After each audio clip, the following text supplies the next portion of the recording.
Section 7 of the American Crises by Thomas Paine. The Crises 5. Part 2. Lancaster, March 21st, 1778. To the Inhabitants of America. With all the pleasure with which a man exchanges bad company for good, I take my leave of Sir William and return to you.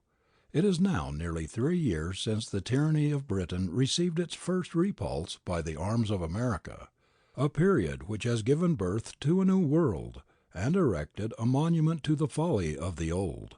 I cannot help being sometimes surprised at the complimentary references which I have seen and heard made to ancient histories and transactions.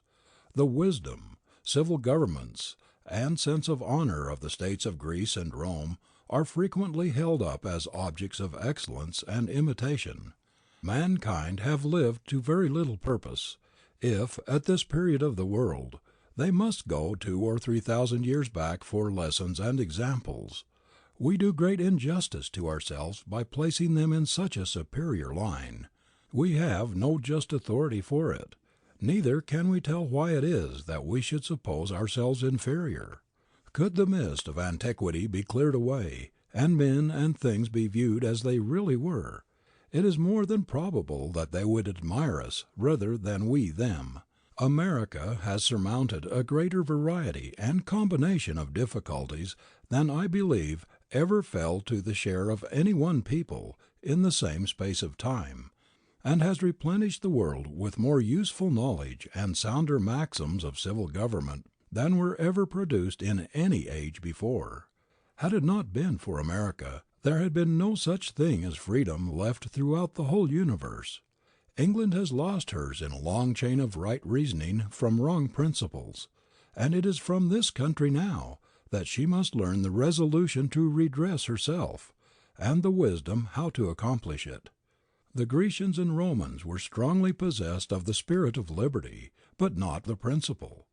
For at the time that they were determined not to be slaves themselves, they employed their power to enslave the rest of mankind. But this distinguished era is blotted by no one misanthropical vice.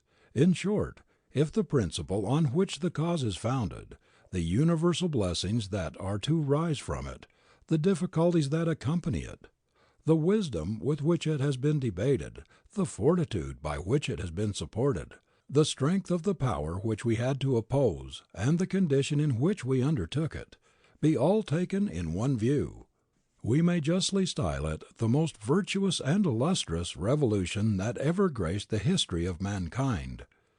A good opinion of ourselves is exceedingly necessary in private life, but absolutely necessary in public life, and of the utmost importance in supporting national character. I have no notion of yielding the palm of the United States to any Grecians or Romans that were ever born. We have equalled the bravest in times of danger, and excelled the wisest in construction of civil governments. From this agreeable eminence let us take a review of present affairs.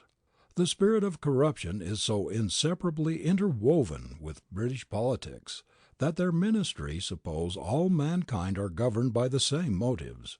They have no idea of a people submitting even to temporary inconvenience from an attachment to rights and privileges. Their plans of business are calculated by the hour and for the hour, and are uniform in nothing but the corruption which gives them birth. They never had, neither have they at this time, any regular plan for the conquest of America by arms. They know not how to go about it, neither have they the power to effect it if they did know. The thing is not within the compass of human practicability, for America is too extensive either to be fully conquered or passively defended, but she may be actively defended by defeating or making prisoners of the army that invades her, and this is the only system of defense that can be effectual in a large country. There is something in a war carried on by invasion which makes it differ in circumstances from any other mode of war, because he who conducts it cannot tell whether the ground he gains be for him or against him when he first obtains it. In the winter of 1776 General Howe marched with an air of victory through the Jerseys, the consequence of which was his defeat.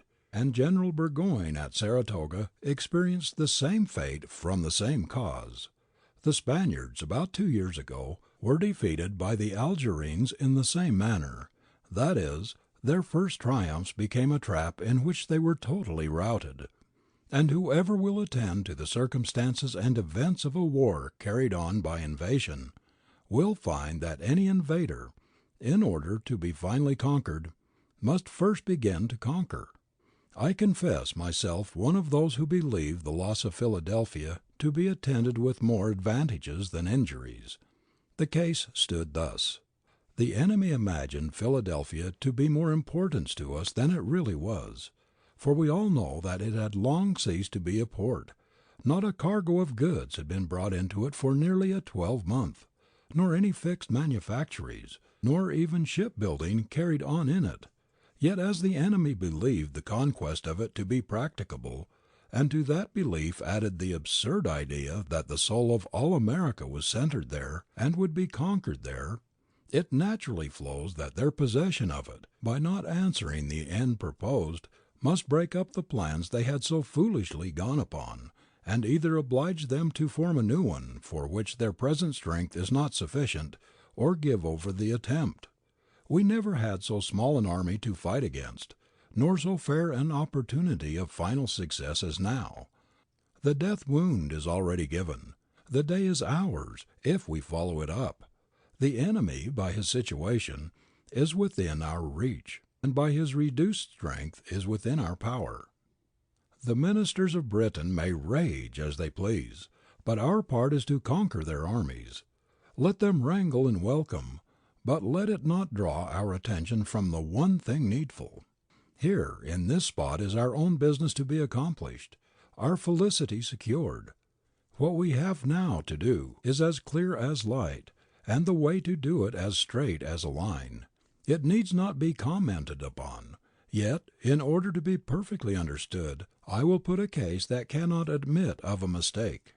Had the armies under Generals Howe and Burgoyne been united, and taken post at Germantown, and had the Northern Army under General Gates been joined to that under General Washington at White Marsh, the consequence would have been a general action. And if in that action we had killed and taken the same number of officers and men, that is, between 9,000 and 10,000, with the same quantity of artillery, arms, stores, etc., as have been taken at the North Ward, and obliged General Howe with the remains of his army, that is, with the same number he now commands, to take shelter in Philadelphia, we should certainly have thought ourselves the greatest heroes in the world, and should, as soon as the season permitted, have collected together all the force of the continent and laid siege to the city, for it requires a much greater force to besiege an enemy in a town than to defeat him in the field. The case now is just the same as if it had been produced by the means I have here supposed. Between 9,000 and 10,000 have been killed and taken. All their stores are in our possession, and General Howe, in consequence of that victory, has thrown himself for shelter into Philadelphia. He or his trifling friend Galloway may form what pretenses they please, yet no just reason can be given for their going into winter quarters so early as the 19th of October. But their apprehensions of a defeat if they continued out, or their conscious inability of keeping the field with safety, I see no advantage which can arise to America by hunting the enemy from state to state. It is a triumph without a prize, and wholly unworthy the attention of a people determined to conquer. Neither can any state promise itself security while the enemy remains in a condition to transport themselves from one part of the continent to another. Howe likewise cannot conquer where we have no army to oppose. Therefore any such removals in him are mean and cowardly, and reduces Britain to a common pilferer. If he retreats from Philadelphia, he will be despised.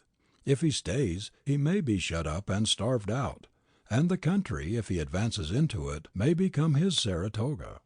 He has his choice of evils, and we of opportunities. If he moves early, it is not only a sign but a proof that he expects no reinforcement.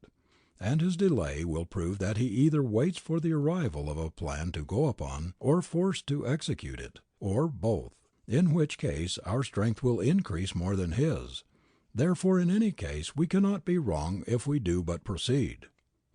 The particular condition of Pennsylvania deserves the attention of all the other states. Her military strength must not be estimated by the number of inhabitants.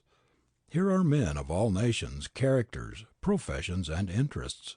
Here are the firmest Whigs, surviving, like sparks in the ocean, unquenched and uncooled in the midst of discouragement and disaffection. Here are men losing their all with cheerfulness, and collecting fire and fortitude from the flames of their own estates. Here are others skulking in secret, many making a market of the times, and numbers who are changing to Whig or Tory with the circumstances of every day. It is by a mere dint of fortitude and perseverance that the Whigs of this state have been able to maintain so good a countenance, and to do even what they have done. We want help, and the sooner it can arrive, the more effectual it will be. The invaded state, be it which it may, will always feel an additional burden upon its back, and be hard set to support its civil power with sufficient authority.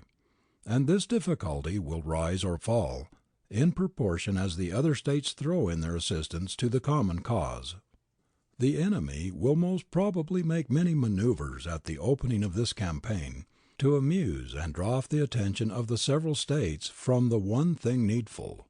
We may expect to hear of alarms and pretended expeditions to this place and that place, to the southward, the eastward, and the northward, all intended to prevent our forming into one formidable body. The less the enemy's strength is, the more subtleties of this kind will they make use of. Their existence depends upon it, because the force of America, when collected, is sufficient to swallow their present army up. It is therefore our business to make short work of it, by bending our whole attention to this one principal point. For the instant that the main body under General Howe is defeated, all the inferior alarms throughout the continent, like so many shadows, will follow his downfall. The only way to finish a war with the least possible bloodshed, or perhaps without any, is to collect an army, against the power of which the enemy shall have no chance. By not doing this, we prolong the war, and double both the calamities and expenses of it. What a rich and happy country would America be, were she by a vigorous exertion to reduce Howe as she has reduced Burgoyne! Her currency would rise to millions beyond its present value. Every man would be rich, and every man would have it in his power to be happy. And why not do these things? What is there to hinder? America is her own mistress and can do what she pleases. If we had not at this time a man in the field, we could nevertheless raise an army in a few weeks sufficient to overwhelm all the force which General Howe at present commands. Vigor and determination will do anything and everything. We began the war with this kind of spirit. Why not end it with the same? Here, gentlemen, is the enemy. Here is the army. The interest, the happiness of all America is centered in this half-ruined spot. Come and help us. Here are laurels. Come and share them. Here are Tories. Come and help us to expel them. Here are Whigs that will make you welcome and enemies that dread your coming. The worst of all policies is that of doing things by halves. Penny wise and pound foolish has been the ruin of thousands. The present spring, if rightly improved, will free us from our troubles, and save us the expense of millions. We have now only one army to cope with. No opportunity can be fairer, no prospect more promising. I shall conclude this paper with a few outlines of a plan, either for filling up the battalions with expedition, or for raising an additional force, for any limited time, on any sudden emergency. That in which every man is interested is every man's duty to support. And any burden which falls equally on all men, and from which every man is to receive an equal benefit, is consistent with the most perfect ideas of liberty. I would wish to revive something of that virtuous ambition which first called America into the field. Then every man was eager to do his part, And perhaps the principal reason why we have in any degree fallen therefrom is because we did not set a right value by it at first, but left it to blaze out of itself, instead of regulating and preserving it by just proportions of rest and service. Suppose any state whose number of effective inhabitants was 80,000 should be required to furnish 3,200 men toward the defense of the continent on any sudden emergency. First, let the whole number of effective inhabitants be divided into hundreds. Then if each of those hundreds turn out 4 men, the whole number of 3,200 will be had. Second, let the name of each 100 men be entered in a book, and let $4 be collected from each man, with as much more as any of the gentlemen, whose abilities can afford it, shall please to throw in, which gifts likewise shall be entered against the names of the donors. Third, let the sum so collected be offered as a present, over and above the bounty of $20, to any 4 who may be inclined to propose themselves as volunteers. If more than 4 offer, the majority of the subscribers present shall determine which. If none offer, then 4 out of the 100 shall be taken by lot, who shall be entitled to said sums, and shall either go or provide others that will, in the space of 6 days. Fourth, as it will always happen that in the space of ground on which 100 men shall live, there will be always a number of persons who, by age and infirmity, are incapable of doing personal service, and as such persons are generally possessed of the greatest part of property in any country, their proportion of service, therefore, will be to furnish each man with a blanket, which will make a regimental coat, jacket, and breeches, or clothes in lieu thereof, and another for a watch, cloak, and 2 pair of shoes. For however choice people may be of these things matters not in cases of this kind. Those who live always in houses can find many ways to keep themselves warm, but it is a shame and a sin to suffer a soldier in the field to want a blanket, while there is one in the country. Should the clothing not be wanted, the superannuated or infirm persons possessing property may, in lieu thereof, throw in their money subscriptions towards increasing the bounty. For though age will naturally exempt a person from personal service, it cannot exempt him from his share of the charge, because the men are raised for the defense of property and liberty jointly. There never was a scheme against which objections might not be raised.